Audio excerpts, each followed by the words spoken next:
आज हम लोगों का टॉपिक होने वाला है तीसरा वाला, जिसका नाम है हमारा the print revolution and its impact. ठीक है, यही आज का हमारा टॉपिक होने वाला है। इसको हम लोग समझते हुए चलेंगे। ये आपका बेसिकली तीसरा वाला है।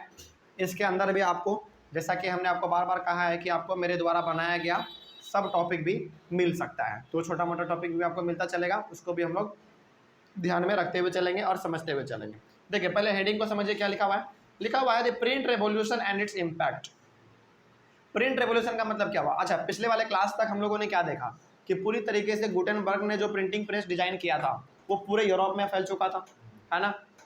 और हम लोगों ने ये भी देखा था कि आखिरकार लास्ट में जाकर उनके द्वारा जो बनाया गया था उनका मतलब कि प्रिंटिंग प्रेस से जो बुक को छापा जा रहा था वो आखिरकार 16वीं सेंचुरी आते आते तक कितना हो चुका था? 200 मिलियन कॉपीज हो चुका था, है ना। यानी कि 200 मिलियन कॉपीज जो है, यानी कि बुक, उतना सारा बुक यूरोप के मार्केट में फैला हुआ था, है ना। और कहीं ना कहीं वो सारा का सारा हमारा प्रिंटिंग प्रेस से ही बनाया गया था। ठीक है, यानी कि प्रिंट करके बनाया गया था। तो ये हम लोग तो देख चुके थे। यानी कि वहाँ पे हम लोगों ने ये बेसिकली देखा था कि प्रिंटिंग प्रेस जो है, जो कि गुटेनबर्ग के द्वारा बनाया गया है, वो मशीन धीरे धीरे छा गया पूरे यूरोप में। और जैसे जैसे वो मशीन छाया वैसे वैसे प्रिंटेड मटेरियल भी क्या होने लगे? बढ़ने लगे, क्योंकि प्रिंट होने लगा बार बार, है ना।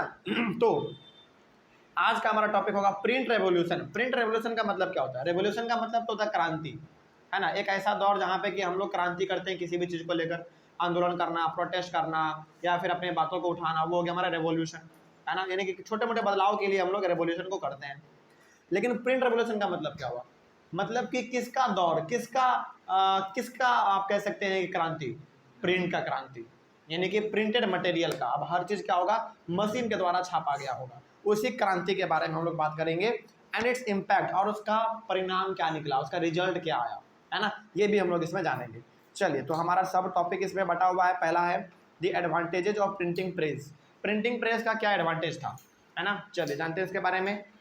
Printing reduce the cost of books, सबसे पहली बात, क्योंकि देखिए प्रिंटिंग मशीन क्या करता है? कम समय में ज़्यादा किताबों को छापता है ना। यानी कि कम समय में वो ज़्यादा सामानों को छाप दे रहा है। तो इससे क्या हुआ? इससे ये होगा कि उसका लेबर कम लगा, है ना, समय कम लगा, बिजली कम लगा, सब चीज़ कम लगा। तो इस वजह से किताब का भी दाम क्या होगा? कम होगा। तो प्रिंटिंग प्रेस के द्वारा जो हमारा किताब छापा जाता था उसका दाम क्या हो चुका था? घट चुका था, ठीक है ना, घट गया था। आगे, the time and labour required to produce each book came down. सही बात है, एक किताब को बनाने के लिए जो लेबर लगता था, जो समय लगता था, उनका भी क्या हो गया? उसमें भी कमी आ गई, है ना। यानी कि कम समय में ज़्यादा बुकों को छाप दिया जा रहा है और लेबर भी क्या लग रहा है? कम लग रहा है। क्यों भाई? क्योंकि अब सारा काम मशीन से हो रहा है ना। आगे, उसके बाद multiple copies could be produced with great ease, यानी कि बड़े लेवल पर कॉपी को छापा जा रहा था बहुत ही आसान तरीके से। यानी कि ज़्यादा एफर्ट ना लगाया जा रहा है, लेकिन फिर भी जो है बड़े लेवल पर हमारा प्रिंटेड मटेरियल प्रिंट हो जा रहा है। ठीक है, तो ये बेसिकली हमारा छोटा सा एडवांटेज था प्रिंटिंग प्रेस का। चलिए आगे बढ़ते हैं। फिर 3.1 में हमारा है a new reading public. A new reading public मतलब क्या हुआ इसका? मतलब इसका ये हो गया कि अब यहाँ से जो है एक नया कल्चर उत्पन्न होने वाला है रीडिंग करने का। यानी कि हर आदमी अब क्या चाहता है? बुकों को रीड किया जाए। बुकों में क्या लिखा है, क्या संदेश दिया गया है हमारे बड़े बड़े विद्वान लोगों के द्वारा, उसको वो पढ़ना आप चाहते थे, है ना। उसी के बारे में हम लोग बात करेंगे। चलिए, तो आप यहाँ पर सब टॉपिक क्या बना सकते हैं? Oral culture and print culture they are complementary to each other. Oral culture और प्रिंट कल्चर ये क्या होता है इसके बारे में हम लोग अभी बात करेंगे, लेकिन आप चाहें तो सब टॉपिक ये बना सकते हैं, ठीक है ना। या फिर a new reading public emerge with the printing revolution. तो ये दोनों सवाल यदि आपसे पूछा जाए, इस दोनों में से किसी भी प्रकार से सवाल पूछ दे, तो इसका आंसर हमारा क्या होगा जो हमने यहाँ पे नीचे में लिखा हुआ है, ठीक है। तो आपसे ऑरल कल्चर और प्रिंट कल्चर कॉम्प्लीमेंट्री कैसे है ये पूछा जा सकता है। या फिर एक नया कल्चर कैसे इमर्ज हो गया, किनके आने के द्वारा? प्रिंटिंग प्रेस के आने के द्वारा, उनके कारण एक नया रीडिंग पब्लिक, यानी कि एक नया दौर कैसे चालू हो गया पढ़ने लिखने का, है ना। इसी के बारे में हम लोग बात करेंगे। तो यदि आपसे इस प्रकार का क्वेश्चन पूछे तो इस प्रकार के क्वेश्चन के लिए आप ये सारा कुछ आंसर लिख सकते हैं जो हमने यहाँ पे लिख रखा है, ठीक है। चलिए, सबसे पहले क्या लिखा हुआ है? Earlier reading was restricted to the elites. देखिए, चाहे यूरोप का बात हो, चाहे एशिया का बात हो, चाहे ऑस्ट्रेलिया का बात हो, चाहे अमेरिका का बात हो, या फिर किसी भी कंटिनेंट का बात हो, हर कंटिनेंट में पहले दौर में यानी कि बहुत समय पहले ना जो छोटे वर्ग के लोग होते थे उनको पढ़ने नहीं दिया जाता था, यानी कि वो एजुकेशन को हासिल नहीं कर पाता था। इसका जीता जागता सबूत हमारा भारत खुद है कि नहीं। हमारे भारत में कास्ट सिस्टम कितना ज़्यादा फैला हुआ था, है कि नहीं। तो जो छोटे मोटे हमारे कास्ट के लोग होते थे वो पढ़ पाते थे क्या? नहीं पढ़ पाते थे। तो ये केवल समस्या ये भारत के साथ नहीं था, ये समस्या यूरोप में भी था, ये समस्या हमारा अमेरिका में भी था, ये समस्या हमारा ऑस्ट्रेलिया में भी था। यानी कि जितने भी हमारे कंटिनेंट हैं, 7 कंटिनेंट, हर जगह पर ये समस्या था। तो शुरुआती दौर में यानी कि बहुत समय पहले की बात है, वहाँ पे जो इलाइट वर्ग का मतलब होता है अभिजात वर्ग। अभिजात वर्ग का मतलब होता है जो कि छोटे मोटे हमारे लोग होते हैं, छोटे मोटे कास्ट के लोग, उनको पढ़ने का इजाज़त नहीं था। हमारे भारत इसका एग्जाम्पल एकदम जीता जागता है कि नहीं। उसी प्रकार से यदि आप एग्जाम्पल लेंगे तो आप साउथ अफ्रीका का ले लीजिए, उसका सबसे अच्छा एग्जाम्पल आपने पढ़ा होगा नेल्सन मंडेला के बारे में, है कि नहीं। यानी कि बहुत जगहों पर बहुत समय पहले हर किसी को पढ़ने लिखने का इजाज़त नहीं था, ठीक है। आगे, common people lived in a world of oral culture. इसका मतलब क्या हुआ? इसका मतलब ये हो गया कि जब लोगों को पढ़ने लिखने का इजाज़त नहीं था उस समय पे, हालांकि हर किसी को पढ़ने का इजाज़त नहीं था, मतलब कि कुछ ऐसे भी लोग थे जिनको कि पढ़ने का परमिशन था, जो कि बड़े कास्ट के लोग हुआ करते थे ना, उनको परमिशन था, वो जो चाहते वो कर लेते। लेकिन जो छोटे वर्ग के लोग थे उनको ये सब चीज़ करने का परमिशन नहीं था, लोग उसको मारते पीटते थे यदि ऐसा करते थे वो, तो है ना। तो यहाँ पे कैसा सिस्टम था? यहाँ पे सिस्टम था हमारे ओरल कल्चर का। ओरल कल्चर का मतलब ये हो गया कि लोग पढ़ने नहीं जानते हैं लेकिन वो सुन के चीज़ों को क्या कर लेते हैं, समझ लेते हैं। ओरल कल्चर का मतलब क्या? अच्छा, ओरल का मतलब क्या? ओरल का मतलब कि जो ओरली बोला जाए, है ना। तो यहाँ पे लोग पढ़ नहीं पा रहे हैं, ज़्यादातर जो लोग हैं वो पढ़ नहीं पा रहे हैं। क्यों नहीं पढ़ पा रहे हैं? क्योंकि उनको पढ़ने की क्या परमिशन नहीं है, वो कभी स्कूल गया ही नहीं, तो वो कहाँ से पढ़ पाएगा। तो यहाँ पे वो लोग चीज़ों को कैसे समझता है? ओरली। कोई कुछ बोलता है तो वो समझ लेता है, अच्छा ये बोल रहा है इसका मतलब ये होता है, लेकिन पढ़ने नहीं आ रहा है ना। चलिए आगे बढ़ते हैं। अब ऐसा मत समझ लीजिएगा कि सर जो पढ़ नहीं सकता है क्या वो बात भी नहीं समझ पाएगा? समझ पाएगा भाई। हमारे भारत में देखो क्या हर कोई पढ़ा लिखा है क्या? नहीं, लेकिन वो समझ तो रहता है ना बात को, वही चीज़ यहाँ पे। तो यहाँ पे क्या था? ओरल कल्चर था, यानी कि लोग अभी भी जो ना एक अलग ही दुनिया में रह रहा था। वो दुनिया क्या है? हमारा ओरल कल्चर, यानी कि वहाँ पे हर एक चीज़ों को बोला जा रहा है बल्कि पढ़ा नहीं जा रहा है, यानी कि लोगों को पढ़ने का परमिशन ही नहीं है। लोग यदि बातों को बोल भी रहा है तो बोल के वो दूसरा कोई समझ ले रहा है ना। आगे बढ़ते हैं। With the printing press, books could reach out to wider sections of society. Earlier, there was a hearing public. Now, a reading public came into being. अब यहाँ पे धीरे धीरे देखिए, जैसे हमारे भारत में जैसे जैसे हमारा समय बदला, वैसे वैसे हर एक वर्ग के लोगों को पढ़ने का परमिशन मिला कि नहीं मिला? मिला ना। फीमेल को भी मिला, मेन को भी मिला, हर एक कास्ट के लोगों को, हर किसी को पढ़ने का इजाज़त मिल गया। उसी प्रकार से दुनिया में हर एक जगहों पर जैसे जैसे समय बदला वैसे वैसे वहाँ पे उन लोगों ने प्रोटेस्ट किया, अपने हाई कास्ट के लोगों के खिलाफ प्रोटेस्ट किया, तो कहीं ना कहीं जाकर उन सभी को अपना अधिकार मिल गया। जब अधिकार मिला तो साथ ही साथ हमारा और कौन चल रहा था? हमारा प्रिंटिंग प्रेस भी चल रहा था। तो जब उनको अधिकार मिल गया पढ़ने लिखने का कि भाई अब तुम भी क्या कर सकते हो, पढ़ लिख सकते हो, आगे बढ़ सकते हो, ये चीज़ जब उनको मिला तो प्रिंटिंग प्रेस तो अपना काम कर ही रहा था, है ना। और प्रिंटिंग प्रेस का स्पीड क्या हो गया? बढ़ गया कि भाई अब और ज़्यादा लोग पढ़ना चालू कर रहा है, तो हमको और क्या करना पड़ेगा? और बड़े लेवल पर किताबों को छापना पड़ेगा। तो वही चीज़ यहाँ पे लिखा हुआ है। तो with the printing press books could reach out to wider sections of society, यानी कि अब जो है किताब हर एक गली तक पहुँच रहा है, हर एक लोगों तक पहुँच रहा है। लो भाई पढ़ना है, किताब लो पढ़ो, इस प्रकार का हो रहा है उस समय पे। उसके बाद earlier there was a hearing public. जब ऐसा नहीं था, जब लोगों को परमिशन नहीं था, तो उस समय पे हियरिंग पब्लिक था। हियरिंग पब्लिक का मतलब क्या हो गया?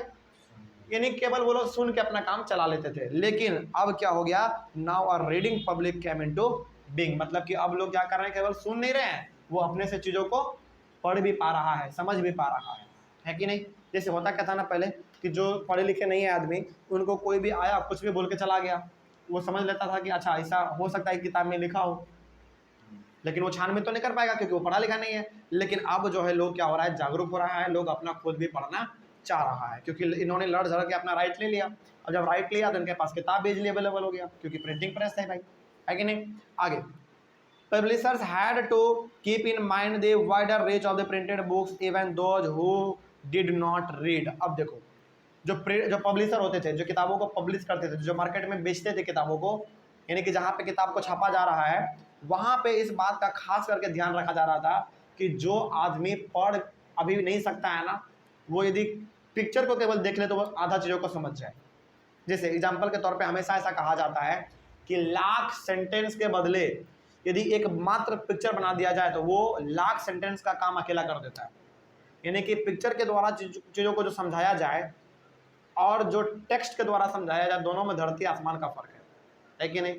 बात समझ में आ रही है? जैसे फॉर एग्जाम्पल मान लीजिए यदि आपको 3 घंटे का कोई मूवी सुना दे तो उसका अलग फीलिंग होता है, लेकिन यदि आप 3 घंटे का मूवी 3 घंटे में बैठ के देख ले तो उसका फीलिंग अलग होता है कि नहीं?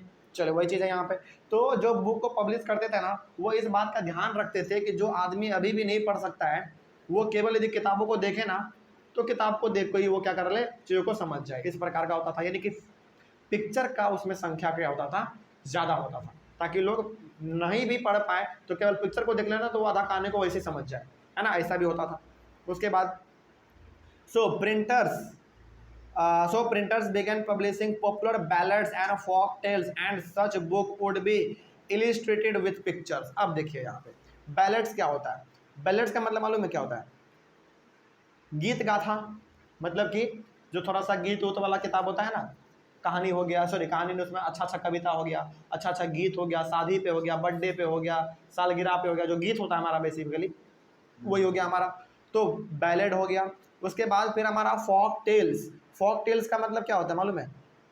फॉक टेल्स का मतलब होता है छोटे मोटे कहानी हो गए हमारे जो कि पुराने हैं, जो कि पुराने, जैसे आप कहते हैं ना फोक डांस। फोक डांस का मतलब क्या?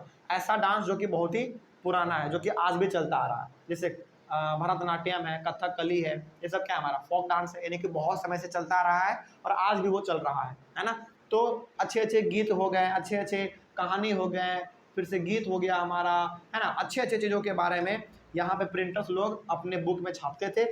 इसके साथ ही साथ वो जो छापते थे उनके साथ ही साथ ना बहुत ज़्यादा पिक्चर को भी वो लोग वहाँ पे छापते थे, ताकि यदि कोई इंसान गीत को ना भी पढ़ सके ना भी समझ सके तो कम से कम वो पिक्चर को देख ले और चीज़ों को समझ जाए, है ना? तो पिक्चर का भी ध्यान रखा जाता था खास तौर पे।